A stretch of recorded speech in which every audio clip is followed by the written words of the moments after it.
அல்லாஹ் பாதுகாப்பானாக. வழிகேடு என்பது இந்த குரங்கு புத்தியை மாறிவிடும். இந்த மரத்தில் இருந்து தாவி அந்த மரம், அந்த மரத்தில் இருந்து வேறொரு மரம் என்று தாவுவதை போன்று ஆகிவிடும். அல்லாஹ் சுப்ஹானஹு வ தஆலா பாதுகாப்பானாக. அதே போன்று பத்ர் சஹாபாக்கள் கண்மணி நாயகத்தினுடைய கவிதையை எதிர்ப்பவர்கள் கண்மணி நாயகத்துக்கு இல்முல் கைபு இல்லை என்று மறுப்பதற்காக ஒரு ஹதீஸை கொண்டு வருவார்கள். ஒரு கல்யாண வீட்டிற்காக வேண்டி கண்மணி நாயகம் ஸல்லல்லாஹு அலைஹி வஸல்லம் அவர்கள் வருகிறார்கள். சிறுமிகள் உட்கார்ந்து பாட்டு படித்துக் கொண்டிருக்கிறார்கள். அந்த பாட்டு என்ன பாட்டு? பத்ர் சஹாபாக்களை புகழ்ந்து படிக்கிறார்கள். அவர்களே சொல்லுவாங்க இந்த ஹதீஸை. ஏன்னா அவங்களுக்கு இந்த கவிதை உள்ள விஷயம் அல்ல, நாயகத்துக்கு இல்முல் கைபு இல்லேன்னு உள்ளதை மறுக்கிறதுக்காக வேண்டி அந்த ஹதீஸை கொண்டு வருவது. அது நமக்கு ஆதாரமாக அமைந்து விடுகிறது. அல்லாஹ் இப்படித்தான் சத்தியத்தை மிளிர வைக்கிறான். அப்பொழுது கண்மணி நாயகம் வந்ததும் அந்த பெண்மக்கள் என்ன பாடினார்கள்? எங்களில் ஒரு நபி இருக்கிறார், அவர் நாளை நடக்கிற செய்தியையும் அறிவார் என்ற கருத்துப்பட ஒரு கவிதையை படித்ததும் கண்மணி நாயகம் ஸல்லல்லாஹு அலைஹி வஸல்லம் அந்த பெண்மக்களிடத்தில் சொன்னார்களாம், நீங்க இதை படிக்க வேண்டாம்னு சொல்லல, இவங்களா உருவாக்குது, நீங்க முன்னால படித்துக் கொண்டிருந்தீர்களே அதையே படியுங்கள் என்றார்கள். இப்ப நமக்கு அதுதான் விஷயம். முன்னால சிறுமிகள் படித்தார்களே அந்த கவிதை சிறுமிகள் இயற்றியதா? சிறுமிகள் இயற்றிய கவிதை அல்ல, அது ஏதோ ஒரு கவிஞர் இயற்றிய கவிதை. அந்த கவிதையை அந்த சிறுமிகள் படித்தார்கள். அதை கண்மணி முஹம்மது முஸ்தபா ஸல்லல்லாஹு அலைஹி வஸல்லம் அவர்கள் அங்கீகரிக்கிறார்கள் என்றால் கவிதை இயற்றலாம். கவிதையை கண்மணி நாயகம் மதித்திருக்கிறார்கள். இயற்றப்பட்ட கவிதையை ஒன்று சேர்ந்து படிக்கலாம். ஆனால் அசீரத்துல் வித்ரியா போன்ற கவிதை இருக்கிறதே, அந்த கவிதைக்கு மதிப்புரை கொடுத்தவர்கள் கண்மணி நாயகம் ஸல்லல்லாஹு அலைஹி வஸல்லம். ஹதீபுல் பக்தாத் ரலியல்லாஹு அன்ஹு அவர்கள் கண்மணி நாயகத்திற்கு ஒலு செய்வதற்கு தண்ணீர் கொண்டு வந்து கொடுக்கிறார்கள். பின்னால் நிற்பவர்கள் யார்? நம்ம சதகத்துல்லா அப்பா அவர்கள். கண்மணி நாயகம் ஸல்லல்லாஹு அலைஹி வஸல்லம் அவர்கள் அங்கீகரிக்கிறார்கள். ஹதீபுல் பக்தாதி ரலியல்லாஹு அன்ஹு அவர்கள் வித்ரியாவை இயற்றுகிற நேரத்தில் அந்த வித்ரியாவை இயற்றி முடிக்கிற கட்டங்களில் கண்மணி நாயகம் ஸல்லல்லாஹு அலைஹி வஸல்லம் அவர்களை கனவிலே பார்க்கிறார்கள். வித்ரியாவை கண்மணி நாயகம் கையிலே வைத்து அபூபக்கர் நாயகத்திற்கு காட்டுகிறார்களாம். என் மீது இவர் இயற்றி இருக்கிற கவிதைகளில் என்னவெல்லாம் சொல்லி இருக்கிறார், என்னை எப்படியெல்லாம் புகழ்ந்திருக்கிறார் பாருங்கள் என்று கண்மணி நாயகம் ஸல்லல்லாஹு அலைஹி வஸல்லம் அவர்கள் மதிப்புரை கொடுத்த கவிதை என்பதை நினைவுபடுத்தி உங்களுக்கு நான் எச்சரிக்கை செய்கிறேன், எனக்கும் எச்சரிக்கை செய்கிறேன். இந்த மஜ்லிஸ் கண்ணியமான மஜ்லிஸ். இந்த மஜ்லிஸிலே நாம் நோன்பு நோற்று அமர்ந்து கண்மணி நாயகத்தினுடைய புகழை படிக்கிறோம். இந்த மஜ்லிஸிலே வந்து ஒழுக்கக்கேடுகள் நம்மிடத்திலே வந்து விடாமல் பாதுகாத்துக் கொள்ளுங்கள். மஜ்லிஸிலே அமர்வதில் இருந்து எழுந்திருப்பதில் இருந்து நம்முடைய கைகால் அசைவுகள் அனைத்திலும் கண்மணி நாயகத்தினுடைய மஜ்லிஸிலே உட்கார்ந்திருக்கிறோம். நான் பாட வந்து பாவத்தை சம்பாதித்தவனாக ஆகிவிடக் கூடாது என்ற நிலையிலே மௌலிது மஜ்லிஸுகளுக்கு, கண்மணி நாயகத்தினுடைய புனிதமான மஜ்லிஸுகளுக்கு இருக்கக்கூடிய ஒரு கண்ணியத்தை கொடுங்கள். ஒவ்வொரு அடியை படிக்கிற பொழுதும் என் கண்மணி நாயகம் சொன்ன அடி அல்லவா இது என்று நினைத்து படியுங்கள்.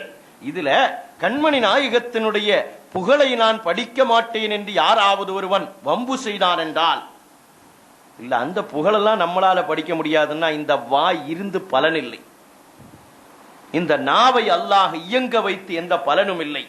முஸ்லிமாக இருந்து கொண்டு, முஃமினாக இருந்து கொண்டு, தொழுகையை கற்றுத்தந்து, இபாதத்தை கற்றுத்தந்து, நோன்பை நமக்கு வழிமுறைப்படுத்தி தந்து, குர்ஆனை குர்ஆனாக அறிமுகப்படுத்தி தந்த கண்மணி நாயகத்தை புகழமாட்டேன், நோன்பு பிடிப்பேன், புகழமாட்டேன், தொழுவேன். கண்மணி நாயகம் ஸல்லல்லாஹு அலைஹி வஸல்லம் அவர்களுடைய புகழா அதிலே நான் இடம்பெற மாட்டேன் என்றால் கண்மணியை பற்றி அப்பா அவர்கள் சொல்லி காட்டுவார்கள். அன் ஹஸ்ரி மதிஹின் ஃபீக கத் லாக இல்முனா. கண்மணி நாயகத்தினுடைய புகழை பற்றி ஒரு மட்டுப்படுத்தி கொண்டு வருவது, இவ்வளவுதான் புகழ், அவர்களுடைய புகழுடைய எல்கை இப்படித்தான் என்று மட்டுப்படுத்தி தருவதற்கு கத் லாக இல்முனா, எங்களுடைய கல்வி நெருக்கடியாகிறது. யார் சொல்லுகிறார்கள்? ஷரஹ் புலி எதிரிகளால் கூட ஒரு சுண்டிக்காட்ட முடியாத அளவு இல்மை பெற்றுவிட்ட அப்பா அவர்கள் சொல்லி காட்டுவார்கள். அன் ஹஸ்ரி மதிஹின் மதுஹின் ஃபீக யா ரசூலல்லாஹ், உங்களுடைய மதுஹனுடைய விஷயத்தில் நான் ஒரு மட்டுக்கு கொண்டு வருவதா? இவ்வளவுதான் புகழணும். சுன்னத்துல் ஜமாத்தில் இருக்கக்கூடிய சிலர்கள் கூட அந்த புகழுக்கு ஒரு எல்கை இருக்கிறது, அவர்களுடைய புகழுக்கு ஒரு கட்டுப்பாடு இருக்கிறது என்பார்கள். அப்பா சொல்லி காட்டுகிறார்கள், அந்த புகழை ஒரு கட்டுப்பாட்டில் கொண்டு வருவது என்றால் எங்களால் அது முடியாது என்று சொல்லி காட்டுகிறார்கள். எங்களுடைய இல்மு நெருக்கடியாகிறது. என்ன காரணம் தெரியுமா? வபில் மதிஹி யும்ஹத் ஸம்பு அன்னா வல்முனா. நபியே நாயகமே, உங்களை புகழ்வதின் காரணத்தினால் எங்களுடைய இருள்கள் எங்களுடைய இதயத்தை விட்டும் அகல்கிறது. இதயத்தில் இருள் நிறைந்து காணப்படுகிறது. அந்த இருளை அல்லாஹ் சுப்ஹானஹு வ தஆலா அகற்றி தருகிறான். யார் சொல்லி காட்டுகிறார்கள்? அப்பா அவர்கள் சொல்லி காட்டுகிறார்கள். அதே போன்று எங்களுடைய பாவம் அழிக்கப்படுகிறது, உங்களுடைய புகழை கொண்டு அழிக்கப்படுகிறது. இபாதத்து கூட ஏற்றுக்கொள்ளப்படலாம் அல்லது புறந்தள்ளப்படலாம். ஆனால் கண்மணி நாயகத்தின் மீது சொல்லக்கூடிய ஸலவாத்தை அல்லாஹ் வீணாக்குவதில்லை. இந்த மஜ்லிஸ்ல வந்து ஒரு ஸலவாத்து கூட சொல்லாம யாராவது எழுந்திருப்பார்களா? ஒரு ஸலவாத்தல்ல 1000 ஸலவாத்துகள், நமக்கு நெஞ்சம் நினைக்க ஸலவாத்துகள். கண்மணி நாயகத்தினுடைய புகழை அல்லாஹ் புறந்தள்ளுவதில்லை, அல்லாஹ் வேண்டாம் என்று ஒதுக்குவதில்லை. அதனால் தான் அப்பா சொன்னார்கள், எங்களுடைய பாவத்துக்கு பரிகாரம் என்ன தெரியுமா?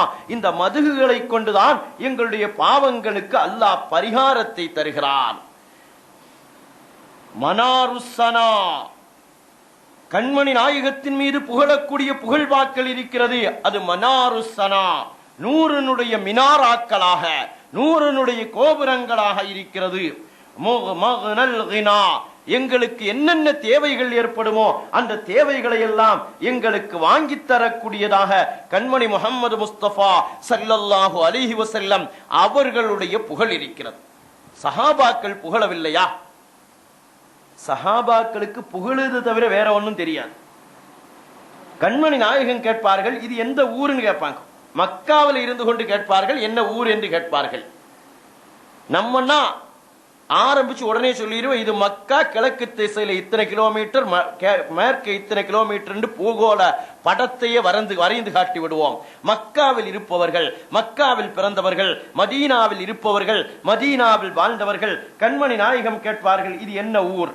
அப்பொழுதும் புகழ்வதற்கு வாய்ப்பு கிடைக்கிறது. அல்லாஹு வ ரசூலுஹு ஆலம், எங்களுக்கு தெரியாது என்று சொன்னால் கூட கண்மணி நாயகத்தை புகழ முடியாமல் ஆகிவிடும் என்பதற்காக வேண்டி அவர்கள் சொல்லக்கூடிய வார்த்தை, நாயகமே உங்களுக்கும் அல்லாஹ்வுக்கும் தான் தெரியும், உங்களுக்கும் அல்லாஹ்வுக்கும். நம்மளை பார்த்து ஒரு ஆளு உங்களுக்கு தான் தெரியும் எங்களுக்கு தெரியாதுன்னு சொன்னா காலரை தூக்கி விடுறோம். ஏன் என்னை புகழ்கிறான் அந்த மனுஷன்? உனக்கு தான் தெரியும் முதலாளி, உங்களுக்கு தான் தெரியும் நண்பரே, உங்களுக்குத்தான் தெரியும் என்று சொன்னால் நம்மை நாம் உயர்வுபடுத்துகிறோம். சஹாபாக்களுக்கு கிடைக்கிற காலங்களில் எல்லாம் சொன்ன வார்த்தை, நபியே நாயகமே உங்களுக்கு மட்டும்தான் தெரியும். ஏதாவது பிரச்சனைகள் வந்தால் அவர்கள் சொல்லுகிற வார்த்தை, எங்களுடைய தாயும் தந்தையும் உங்களுக்கு அர்ப்பணமாகட்டும். அபூபக்கர் சித்தீக் ரலியல்லாஹு அன்ஹு அவர்கள் இதைத்தான் சொல்லி காட்டுவார்கள். கண்மணி நாயகத்தை காண வேண்டும் என்ற ஆசை அபூபக்கர் நாயகத்திற்கு படுக்கிற நேரங்களில் ஏற்படும். நேராக வந்து கண்மணி நாயகத்தினுடைய அறையை தட்ட மாட்டார்கள், வாசல்ல தலையை வைத்து படுத்து விடுவார்கள். இது அபூபக்கர் நாயகத்தினுடைய வேலை. இரவு நேரத்தில் எழுந்திருக்கிற காலங்களில் குர்ஆன் ஓத வேண்டும் என்ற ஆசை ஏற்படுவதை போன்று கண்மணி நாயகத்தை பார்க்க வேண்டும் என்ற ஆசை, வாசலில் தலையை வைத்து படுத்து விடுவார்கள். காலையில கதவை திறப்பார்கள், என்ன அபூபக்கரை எங்கு வந்து படுத்திருக்கிறீர்கள்? நாயகமே உங்களை பார்க்க வேண்டும் என்ற ஆசை என்னுடைய உள்ளத்தில் ஏற்பட்டது. முதலாக கதவை தட்டினா அது ஒழுக்கக்கேடு. நீங்க படுத்திருப்பீர்கள், கதவை தட்ட வேண்டாம். முதலாக நீங்க கதவை திறக்கிற நேரத்தில் என்னை கடந்து செல்ல வேண்டும். முதலாக உங்கள் பொன்முகம் இந்த பாவம் நிறைந்தவருடைய முகத்தில் இருந்து பார்க்க வேண்டும். யார் சொல்லுகிறார்கள்? அபூபக்கர் நாயகம் ரலியல்லாஹு அன்ஹு அவர்கள். சஹாபாக்களா புகழவில்லை, எல்லா நேரத்திலும் புகழ்வார்கள். அவர்கள் உடலை மட்டும் புகழவில்லை, ரோமத்தை புகழ்ந்தவர்கள், கண்ணினுடைய இமையை புகழ்ந்தவர்கள், அனைத்தையும் புகழ்ந்தவர்கள் மட்டுமல்ல, அதை கொண்டு பரிசை பெற்றவர்கள் தான் சஹாபாக்கள் என்ற அந்த நாதாக்கள். கண்மணி நாயகம் முஹம்மது முஸ்தபா ஸல்லல்லாஹு அலைஹி வஸல்லம் அவர்களை பற்றி சொல்லி காட்டுவார்கள். குந்த மஅமனா, நபியே நாயகமே நீங்கள் யார் தெரியுமா? குந்த மஅமனா, நீங்கள் எங்களுக்கு அபயம் தரக்கூடியவர்கள், நீங்கள் தான் எங்களுக்கு அபயம் தரக்கூடியவர்கள். ஒரு நாள் கடுமையான சப்தம், இரவு நேரத்துல ஒரு சப்தம், கொஞ்சம் கற்பனை பண்ணி பாருங்கள். நம்ம வீட்டுல பெட்ரூம்ல படுத்து கிடக்கிறோம், குரு குருன்னு ஒரு சப்தம், ஏதோ